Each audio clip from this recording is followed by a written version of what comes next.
Hello, I'm Barbara. I'm pleased to be sharing with you my thoughts on the rhythm of life. Today's reading is from St. Luke chapter 24, on the road to Emmaus. Now that same day, two of them were going to a village called Emmaus, about 7 miles from Jerusalem. They were talking with each other about everything that had happened. As they talked and discussed these things with each other, Jesus came and walked along with them, but they were kept from recognizing him. He asked them, "What are you discussing as you walk along?" They stood still, their faces downcast. One of them, named Cleopas, asked him, "Are you the only one visiting Jerusalem who doesn't know the things that have happened there in these days?" "What things?" he asked. "About Jesus of Nazareth," they replied. "We had hoped that he was the one who was going to redeem Israel. And what is more, it is the 3rd day since it all took place. In addition, some of our women amazed us when they went to the tomb early this morning, but did not find his body. Some of our companions went to the tomb and found it just as the women had said, but they did not see Jesus." He said to them, "How foolish you are, and how slow to believe all that the prophets have spoken. Did not the Messiah have to suffer these things and then enter his glory?" As they approached the village to which they were going, Jesus continued on as if he were going further, but they urged him strongly, "Stay with us, for it is nearly evening and the day is almost over." So he went in to stay with them. When he was at the table with them, he took bread, gave thanks, broke it, and began to give it to them. Then their eyes were opened and they recognized him, and he disappeared from their sight. They asked each other, "Were not our hearts burning within us while he talked with us on the road and opened the scriptures to us?" They got up and returned at once to Jerusalem.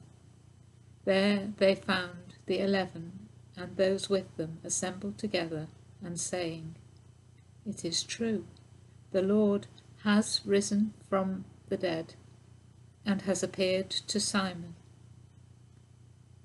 Then the two told what had happened on the way and how Jesus was recognized in the breaking of the bread. Thanks be to God for this reading from his holy word. Amen. Have you met Jesus? Where did you meet him? Big questions, aren't they? The reading from Luke's Gospel is a familiar one. It's an emotive story and one of my favourite Bible readings. It's usually used in the context of resurrection, but today I use it in the context of journeying with Christ. This reading comes after Jesus has been crucified and he's died, but after 3 days the disciples have met him, resurrected from the dead, just as he had promised. Could it be true? You can imagine, can't you, going over and over it in their minds, talking about what they'd seen and heard, playing mental ping-pong with the facts. Confused they may be, but this man that joins them on their long walk home from Jerusalem seems to have missed all the news and asks for more information about the happenings that day. It turns out, of course, that the stranger definitely knows more than most about the happenings of recent days, but he lets them continue to tell the story. He gives them hints as he tells them things they already know, and eventually the penny drops. They recognize him in the breaking of bread, and he just disappears. Their eyes are open.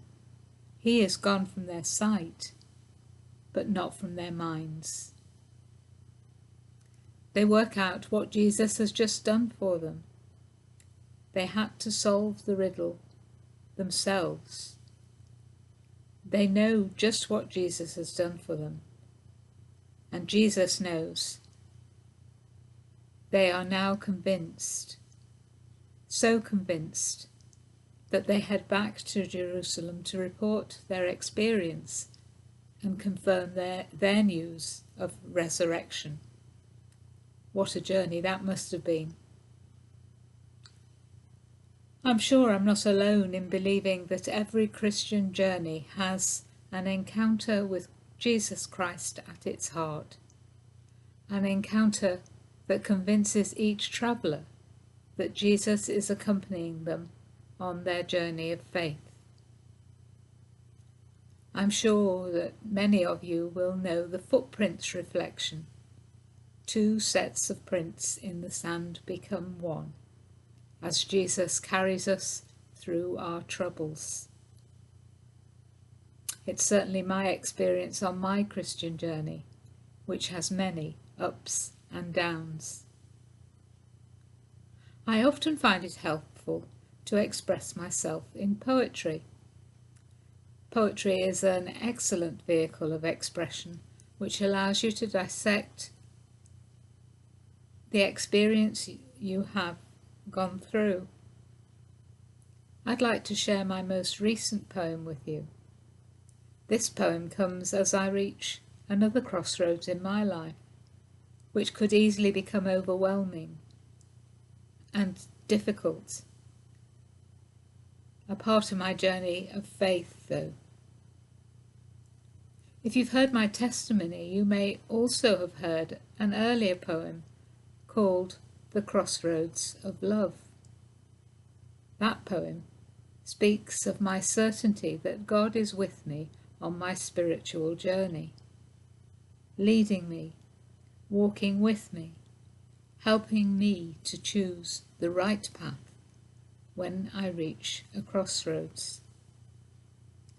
The Challenge of the Crossroads is the sequel, written in the days of a pandemic, a time of challenge and change for us all.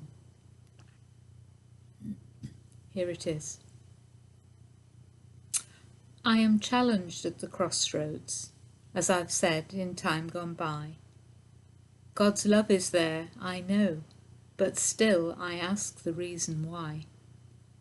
We have good times and the bad times, and the times we cannot understand. The challenge then is, hold on tight, He'll lead you by the hand.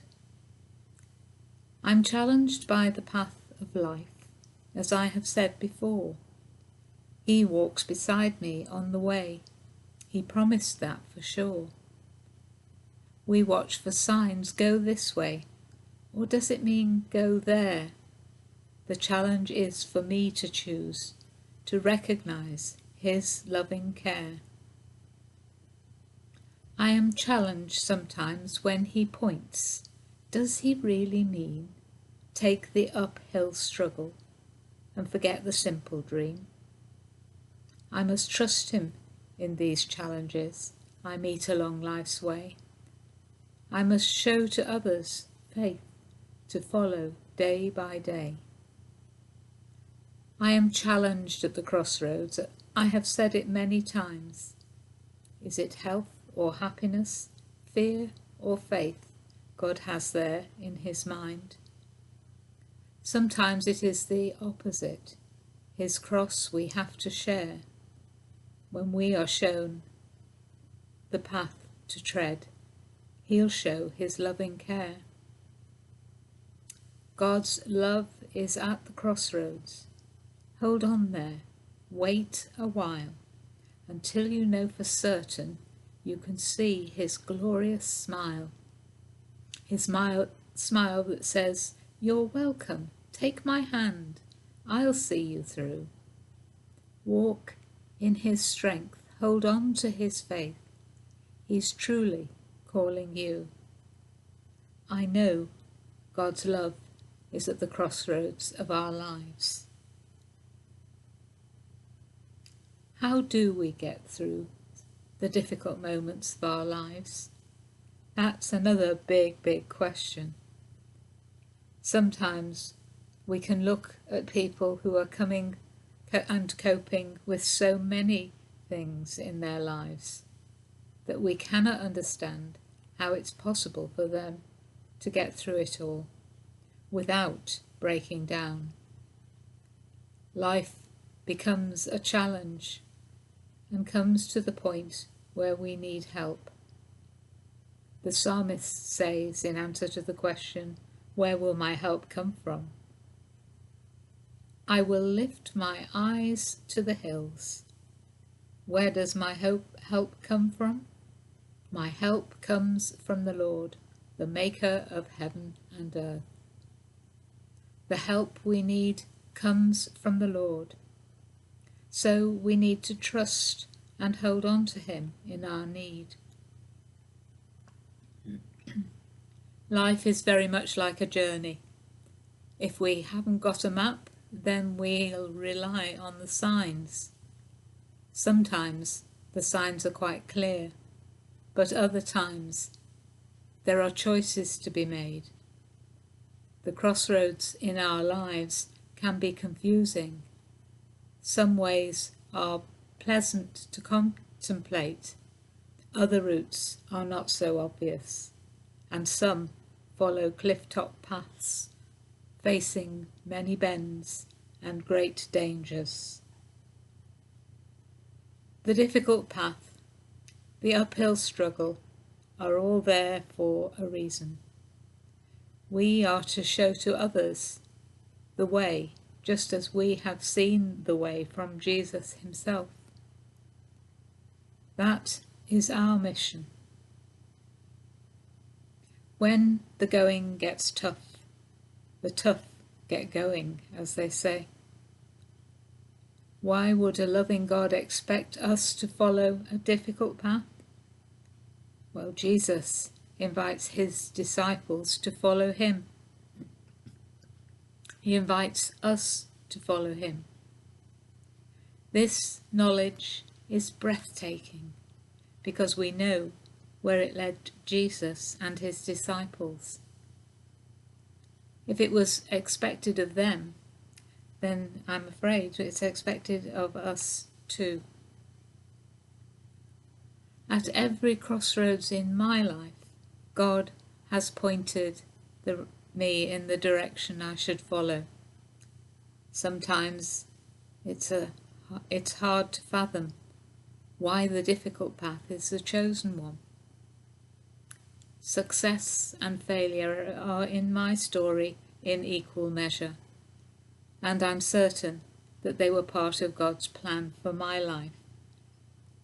The experiences I encountered throughout my teaching years prepared me for the unexpected ending, exchanging teaching for lay ministry. The last 15 years of my working life were God-given. Challenges were beyond measure, some good ones and some just the opposite. Redundancy, bereavement, health issues, and more, interspersed with the highs of serving the Lord and the assurance that what I did and still do is done only in his power. The two disciples on the road to Emmaus were wrapped up in their confusion. They were so affected by what they had seen that they failed to make links between what had happened in the last few days and what they were hearing and seeing from the stranger. When we reach a crossroads, a junction where we must make a choice, we need to stop and listen to and for God's guiding. The pandemic we are experiencing is a huge challenge for us all and is likely to be very busy at the crossroads when we get there. I know that I'm approaching another crossroads with decisions to make. I never expected that a pandemic would have helped me to recognise that fact. We look forward in faith. I close with the words of a hymn which I use prayerfully today. It's a lovely hymn, you might look it up sometime. But listen to the words. We do not know what lies ahead, the way we cannot see, but one stands near to be my guide. He'll show the way to me. It is God who holds the future, and he guides me with his hand. With God, things just don't happen. Everything by him is planned.